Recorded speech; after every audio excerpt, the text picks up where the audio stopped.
મિત્રો, સદભાવના ટ્રસ્ટ દ્વારા સંચાલિત નવો સદભાવના વૃદ્ધાશ્રમ જામનગર રોડ પર ખંડેરી સ્ટેડિયમની સામે આવેલો છે. નિરાધાર વૃદ્ધોને આશરો અહીં મળે છે. મિત્રો, આ છે સદભાવના વૃદ્ધાશ્રમ અને અહીંયા લગભગ 180 લોકો રહે છે. તો ચાલો આપણે થોડા વૃદ્ધોને મળીએ. આ દાદાને બંને પગમાં સળિયા છે અને ચાલી શકતા નથી.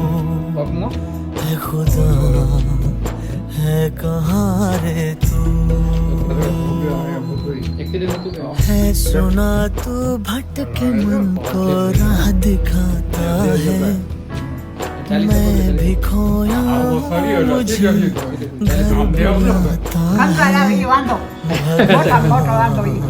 તમારું ગામ કયું? વિરનગર. વિરનગર. અહીંયા કેટલા ટાઈમથી છો?